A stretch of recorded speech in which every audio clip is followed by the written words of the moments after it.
Ambulance, attention, an emergency. Hello?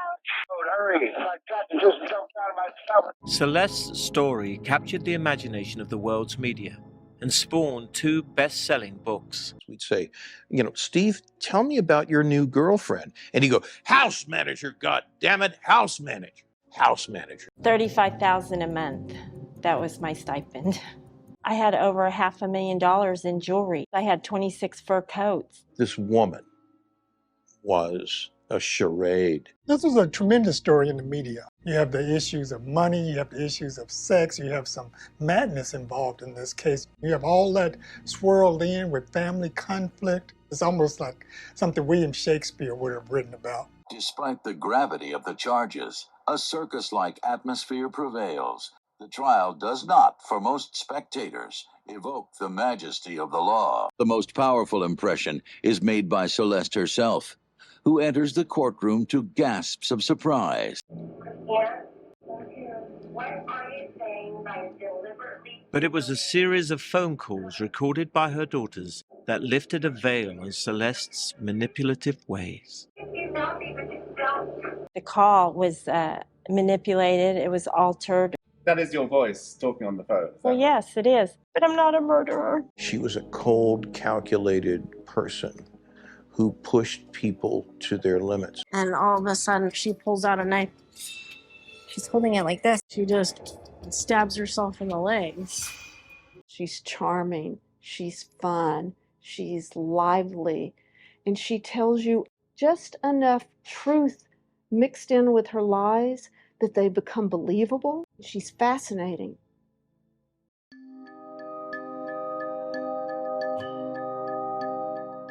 Today I want to talk about what happened to Stephen Beard. So he was this millionaire TV station owner, and his wife's involvement in the case is so bizarre because she is not actually the one who shot him, but it turns out she knew the person who shot him very well. They were both at the same mental institution together, and the details in this case are so insane.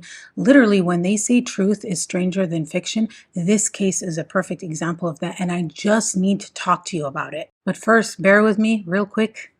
This video is sponsored by MD Hair, and the cool thing about MD Hair is they have this AI technology. I don't know why I did that. You go and you do this quiz. They determine a custom formula for your hair and like a routine, and you get all of that in the kit. The supplements, the shampoo and conditioner, the serum, and the collagen. For me personally, I love the collagen. I love to put it in my lemon water because it's like you just add a scoop of it and you can't even taste it. And then I have that in the morning and it's easy to do. And then I take my supplement with it. As you can tell, I've been bleaching my hair and heat styling, which doesn't help. And I feel like these products help kind of retain a lot of the strength of my hair. They also have this cool feature. It's like a one-on-one chat. You have like 24/7 access in case you have any questions. And their products are cruelty-free, sulfate-free, paraben-free, phthalate-free, and their products come in recyclable packaging. So if you're interested, use my code. It's Jasmine70, and you can get 70% off your first month. Thank you to MD Hair for supporting my channel, and back to the video. So the whole thing started at around 3 a.m. It was October 2nd, 1999 in this luxurious neighborhood in Austin, Texas, where the locals referred to it as Lexus Land because I guess everyone had a Lexus. And all of a sudden, Stephen Beard calls 911. Ambulance, attention, an emergency. Hello? Oh, hurry. My gut just jumped out of my stomach. How did you... We're out of my stomach. Okay, sir, how did... I don't know. I'm pain. How did this happen? There's nothing. I've been sleeping. I didn't woke up. Okay, are you there by yourself? My wife is somewhere in the house, like it's right there.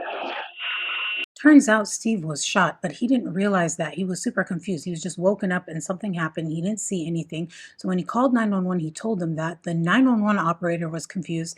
He ends up telling the 911 operator, like, please call my wife, because his wife, Celeste, was in a different wing of their mansion. They end up trying to call Celeste, but she doesn't answer. Eventually, the first responders and the police show up to the home. When they get to the home, the first thing they notice is that the gate is open. They go to the front door and they're banging on the door, but it's locked and no one's answering. They end up eventually having to knock down another side door to get into the home. When they get into the home, they go to Steve's room and they see him there, and they're trying to assess the situation, and they see like what he said with the guts spilling out, and their first impression was that they thought he had a hernia operation that had failed because he was 300 pounds, and that was their first impression. So they're like, this is really bad. We're going to need to airlift him out of here. And then one of the officers that was on the scene noticed that there was a shotgun shell casing on the floor. And that's when everything sort of changed. Celeste and her two twin daughters that were at the home in a, excuse me, voice crack, in a different wing of the home, they make contact with the police and the first responders, and they tell them like, something happened to him, he's been shot. And they're like, oh my God, we didn't hear anything because the house is so big that even when they were knocking on the door, they didn't hear anything. They also noticed that the home seemed ransacked. And so their first impression was that this was some sort of robbery that had gone wrong or something like that. But later on, they would realize that nothing was actually taken from the home. And although the front door was locked, remember, the gate was open. And also they would find out later that one of the sliding doors was unlocked. Additionally, the security system was turned off. So they also noticed that Celeste was acting weird. Her behavior was very strange. Celeste Beard sometimes seems to be fake crying, just crying when someone was looking at her. Then later on, she seemed to have no emotion whatsoever. She also said something that the officer thought was weird, which is, oh, this is perfect timing. We were supposed to go to Europe tomorrow. And the reason why he thought that was weird is like, your husband has just been shot and we had to airlift him, and you're talking about your vacation to Europe. So one of the officers ends up taking Celeste, the wife, and her two twin daughters to the hospital in the police car. They get to the hospital and they're met by the twin daughters' boyfriends. Once they're all there, the detective asks them, who do you think would have done something like this? And one of the boyfriends, his name is Christopher, he says, what about that crazy Tracy? Turns out, word on the street was that Tracy was Celeste, the wife's lesbian lover. So they end up tracking Tracy down, and they ask her, like, what have you been doing? Blah, blah, blah. And she's like, no, nothing, I'm just living life. And then they say, oh, do you own a 20 gauge shotgun by any chance? And she's like, I do. Turns out she owns a really nice, fancy one with her name engraved on it that her father bought her as a gift. And they're like, can we take this in for testing? And they say she was reluctant, but in the end, she lets them take it.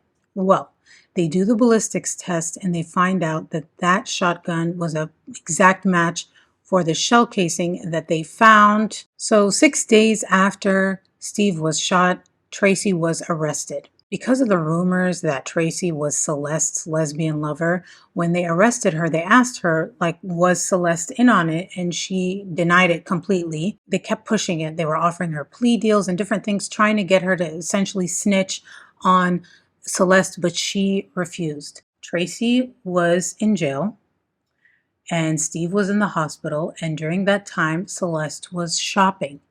Actually, she spent over $300,000 when Steve was in the hospital for 4 months. Talk about retail therapy. Then on January 21st, 2000, Steve was released from the hospital. They thought he had made a full recovery, but actually he ended up getting this blood clot a day after he was released, and he died.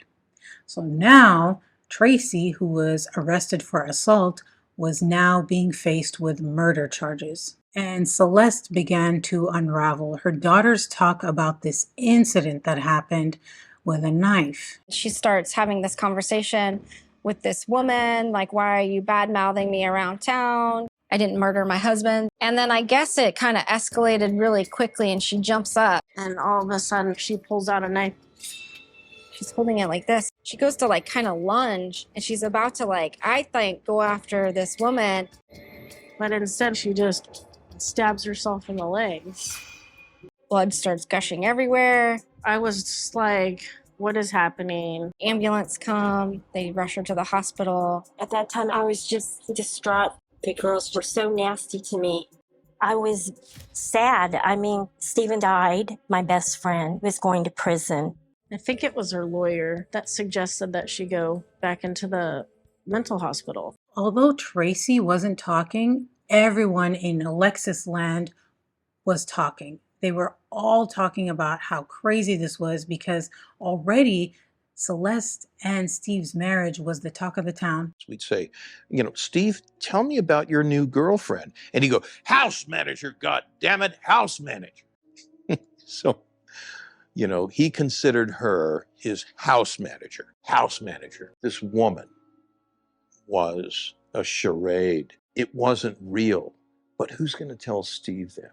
I need to tell you the backstory because it's crazy. So Celeste was 32 when she first met Steve, who was 69. Celeste, she actually had a really rough upbringing. So she was given up for adoption, and her adoptive family were not that great, according to her. So her mom, unfortunately, she had mental health issues, and she was even hospitalized several times. But the adoptive father, according to Celeste, was SAing her, okay, from the age of 4 till 12. And to make matters worse, Celeste says that the adoptive brother was doing it too. And actually, when she was like around puberty age, she attempted to take her own life. So it was bad. Celeste, at one point, because the adoptive family was so bad, she actually tried to reach out to her birth mother, and her birth mother told her, I'm not your mom, I'm your incubator. And I think that this screen over here is making me go from yellow to blue, so I'm going to turn it off. And by the time she was 17, she was pregnant. She got pregnant. The father was a teenager as well. And she actually got pregnant with twins. Those are her 2 twin daughters who were there when Steve got shot. She ends up getting married to their father. Her 2 twin daughters, Christina and Jennifer, they say that their childhood as well was rough. Talk about pathology. They say their mom was neglectful. The relationship between their mom and dad was very turbulent. They actually had like restraining orders and all these things against each other, and they end up getting divorced. Soon after that divorce, Celeste remarries. And that marriage didn't last either. According to Celeste, okay, when the marriage ended, her divorce lawyer gave her money to get a boob job, which sounds fabulous. And then she gets remarried. Again, number 3. Celeste is now struggling financially, and she comes up with a scheme. She's like, what I'm going to do is this. I'm going to burn my car, and then I'm going to report it stolen, and then I'm going to take the money from the insurance, and I'm going to live. And the thing is, she got caught, and she ends up going to jail for that. I think she had to do like 3 months. When she gets out of that, she ends up remarrying again to this guy, and she gives him a nickname. The nickname was BMW, which, by the way, stands for, brace yourself, Big Mexican Wiener, which is really fucked up and very classy. And this is when she ends up in Austin, Texas, which is where she ends up meeting Steve. So she's like in her 30s now, and she gets a job as a waitress at the country club in Austin. The Austin Country Club is what it's called. Steve and his wife Elise were members of this club, and they're both in their 60s. Now, Elise, she liked to golf. Steve, he liked to eat and drink. So when they were at the country club, Elise would be out golfing, and Steve would be at the restaurant eating and drinking. And Celeste was the waitress. And she claims that he was like a very difficult customer and people didn't want to deal with him, but that she could handle him. Everybody would be scared to wait on Steven's table because he was, getting drunk and loud and demanding, and they were all scared of him, but I wasn't. Steve's backstory is that he was a self-made millionaire. He started out in the military. I think he was in the, what was he in? He was in the Navy Air Corps. From there, he started working in television, and he went like from the lowest level all the way up to the top until he owned his own television, dude, I can't talk, television station. I think he was like one of the first subsidiaries that were purchased by Fox News, and it was like a very big purchase, like tens of millions of dollars. And soon after that, he ends up retiring, and he and his wife Elise are going to this country club. So, and everybody knows him locally. Well, Elise ends up getting diagnosed with cancer, and they say she went very quickly from like the diagnosis to when she died. When Elise died, Steve started pursuing Celeste. As a matter of fact, less than 3 weeks after his wife Elise died, Steve went on a first date with Celeste. He took her to like fancy restaurant and all this, and then they had like this great date, and then they go back to his home. And then after she spends time at his home, when she's ready to go home, he tells her, "You can take my Lexus to drive yourself home." So from there, their relationship sort of like speeds up, and before you know it, Steve is asking Celeste to move in. He's like lavishing her with these expensive gifts, and he's paying to like repair her life. So remember the insurance fraud thing that I told you about? He paid like $20,000 to settle her restitution bill that she had. And then the custody situation she had with her ex, he paid for like a top-notch lawyer, and she ends up getting custody of her daughters, and they come to live with her and Steve in Steve's home, and it seemed like things were going great. About a year or so after they met, they end up getting married. They actually got married at the country club where they met. It was the talk of the town. Everybody was like, whoa, she was a waitress at the country club, and then his wife died, and like, oh my God, he married the waitress from the, like, oh, scandal. And it was like this whole thing. But everyone was also saying that she's only with him for his money. But Steve, he didn't care what anyone had to say because he had a prenup, right? And the terms of the prenup were that if they were to divorce, Celeste would get $500,000. And of course, if he died, she would get a lot more than that. And now they're a happy family, except they're not. It turns out that Steve, who at this point he's 70, he can't get it up. But he has a solution for that. The solution is this injection, and Celeste is the one that has to give him this injection so that they could have intercourse. And she said that it was very unromantic and, quote, kind of traumatizing. She also claims that they only ever had intercourse twice, the day she moved in and the day they got married. Steve was unhappy about that, and he ends up threatening, like, well, not threatening, he actually filed for divorce 4 months after they got married. He and Celeste end up coming up with this agreement so that he could withdraw the divorce petition, which he did. And the agreement was, it's very graphic, but they had a name for it, which was called, I can't believe the things I say on this channel. It was called Sunday Suck. And I'm going to need you to use your imagination on that one. Every Sunday, something would happen. And according to the daughters, Celeste, she would say literally every Sunday before she did that, "I'm going to go make money now."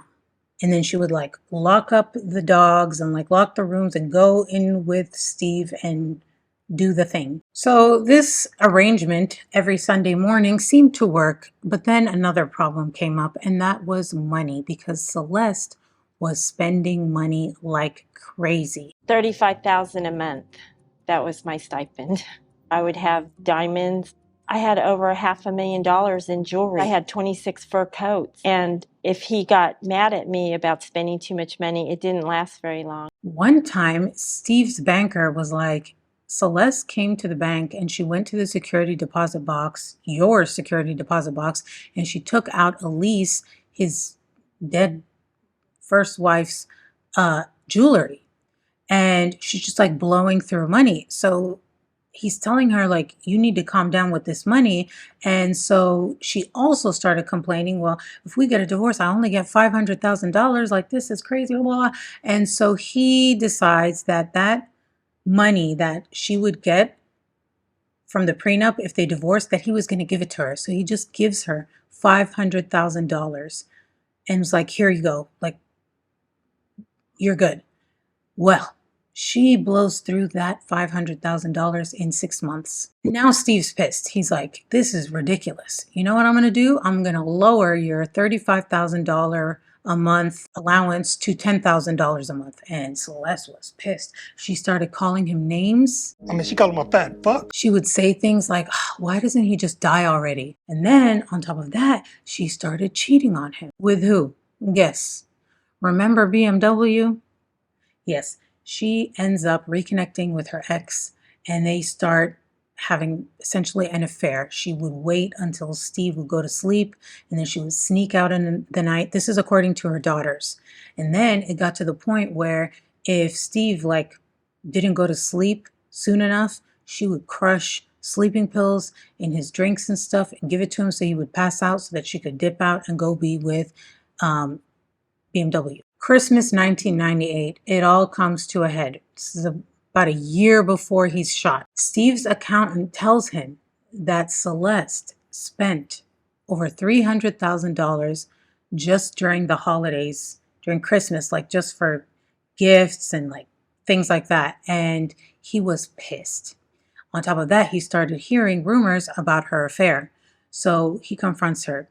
He threatens divorce. He tells her, I'm taking all your credit cards, and Celeste loses it. She's like, you know what? I'm going to kill myself. And then he's like, okay, I'm going to put you in a mental institution. Well, guess who was at the mental institution? Remember Tracy, the one who shot Steve? Yes, she was there. That's how they meet.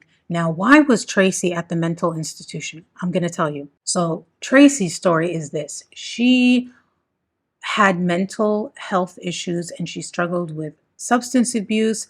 And the thing is that she was a lesbian and she was open around her friends and stuff, but she did feel the pressure to hide it from like everyone else. And that caused her a lot of issues, which led to like the substance abuse and stuff like that. And then there was this really weird thing that happened where she had a friend who was married and her friend's husband was killed.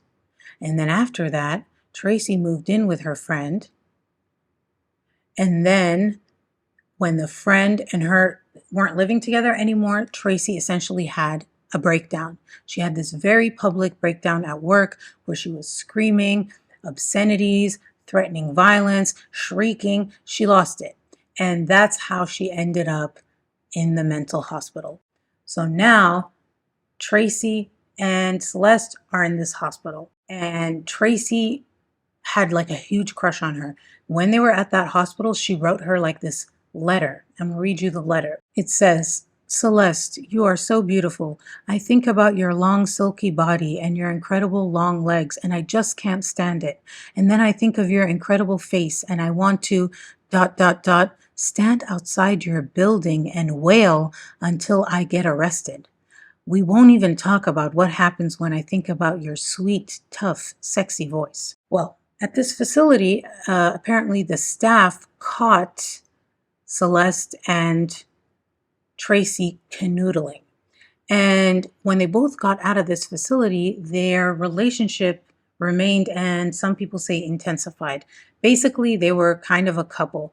They were out in public together, being very affectionate, kissing. People say they saw them sitting with each other. Like they were in certain circles acting like a couple. The thing was, Celeste was still married to Steve. But the thing is, Celeste apparently was not actually attracted to Tracy. She actually would have to drink and get totally drunk in order to do physical things with Tracy. And then Celeste's daughters catch her with Tracy. I heard like some weird noise and I opened the door. I saw Tracy and my mom. You could tell they were naked and they were like popping up from under the cover. That all is untrue. One time I went over there and they just dropped the bomb. We're dating, we're a couple, we're in love, and I hope you're okay with that, is what Tracy said. I'm like, sure, I don't know what I'm supposed to say. Like,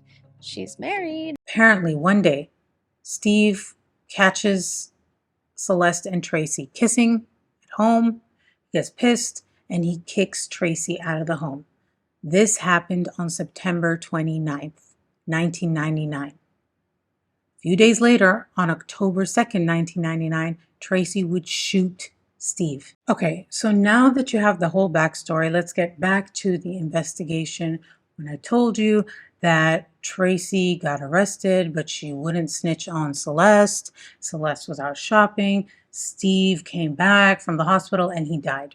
Okay, now what happens next? When Tracy was in jail, Celeste was actually talking to her a lot. They talked a lot all the time. There's like crazy amounts of calls between them before the shooting, right after the shooting, and now that Tracy is in jail for shooting Celeste's husband. Celeste is still calling her and talking to her, which that in itself is suspicious. And then, according to Tracy, Celeste broke up with her. And this devastated Tracy to the point where she attempted to OD on Valium. Tracy survived that and still refused to say anything about Celeste. But then one day she's reading the newspaper and there's an article about like the murder and everything's talking about Celeste, and it mentions that Celeste has remarried another man. And guess what? This was just a few days after she broke up with Tracy and just 5 months after Steve's death. It just like changes everything for Tracy. It became starkly clear just in an instant. She had lied to me. I had been manipulated. I had believed her and I had shot this guy. Now I knew, for no reason but for his money. She ends up asking to speak to the prosecutor, and she tells the prosecutor, like, I did this for Celeste. Celeste was in on it.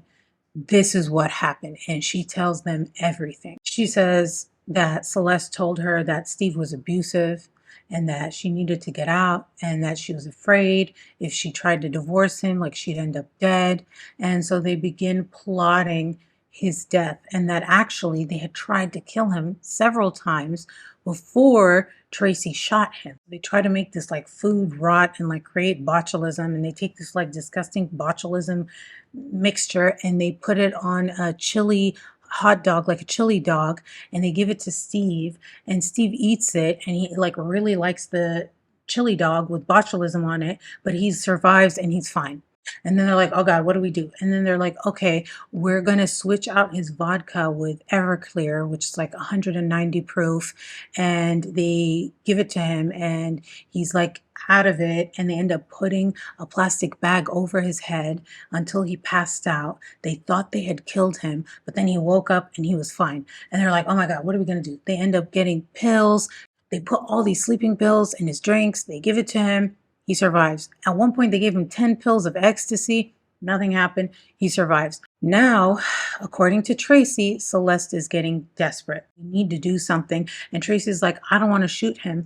And Celeste was like, okay, well then I'm going to shoot myself. And that sort of made Tracy feel like, okay, fine, I'll do it. And that's when they came up with the plan. According to Tracy, Celeste orchestrated the whole thing. She's the one who told her when to come. She left the gate open, the sliding door open, turned off the security system, told Tracy when he was sleeping. She happened to be in the other room, the whole thing. They end up arresting Celeste and charging her with murder. But then, as if this case couldn't get any crazier, just a few months after she was charged with murder, she gets charged with another felony for guess what? Guess what?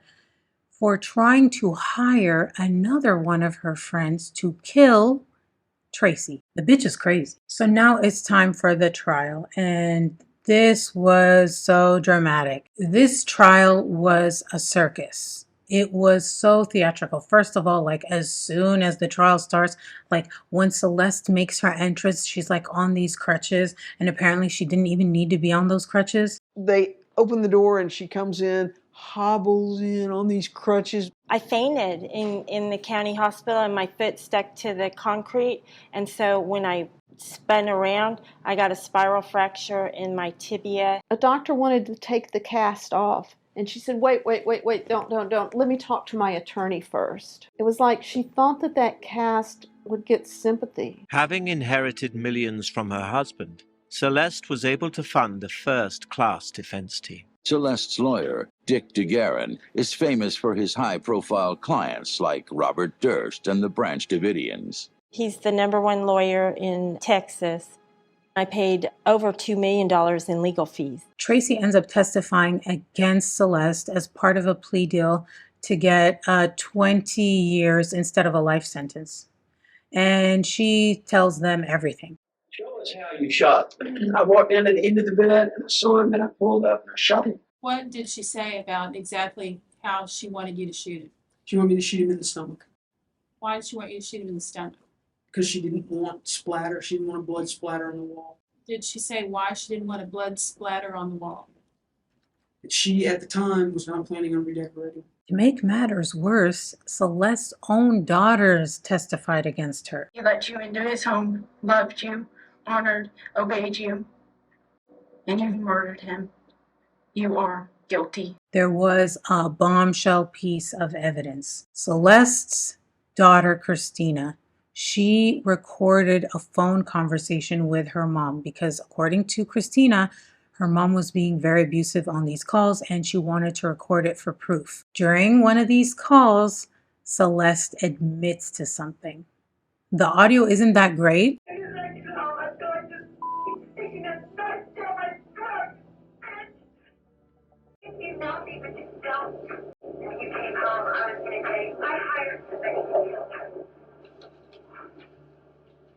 Once they played that audio for the jury of Celeste basically admitting to hiring someone to kill Tracy, it made her look really guilty. Why would you want to do that? And isn't that very similar to what you're being accused of, which is hiring Tracy to kill Steve? The jury goes to deliberate. It only took them like 72 hours and they came back with their verdict. We, the jury, find the defendant, Celeste Beard Johnson, guilty of the offense of capital murder. Celeste ends up getting sentenced to life, but she only has to do 40 years before she could be like eligible for parole. But when she is eligible for parole, she would be 80 years old. She's now where she belongs, away from us. Tracy, on the other hand, she only ends up doing 10 of the 20 years she was sentenced, and she gets released on parole. This is what comes up when you Google me.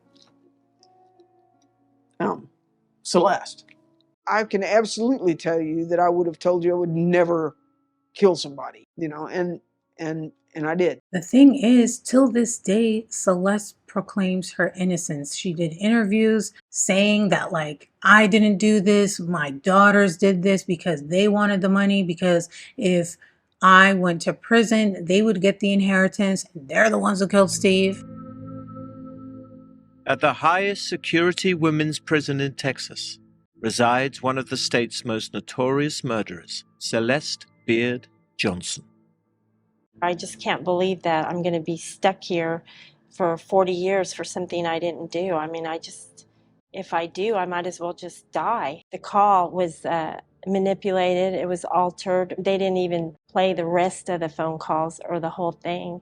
That is your voice talking on the phone. Well, yes, it is. But I'm not a murderer. Celeste will be eligible for parole in 2043, when she'll be 80 years old. This is the most random thing ever, okay? Celeste, with a bunch of other inmates, they end up publishing a cookbook called From the Big House to Your House. And it's all about how to take like the commissary food and make it Delicious. Anyway, I'm so glad I got that out. I've been dying to talk to someone about this because I'm obsessed and I don't think anyone in my actual life cares about this. But anyway, so thank you guys so much for watching. Thank you to MD Hair for sponsoring this video, and I will see you guys in the next one. Bye.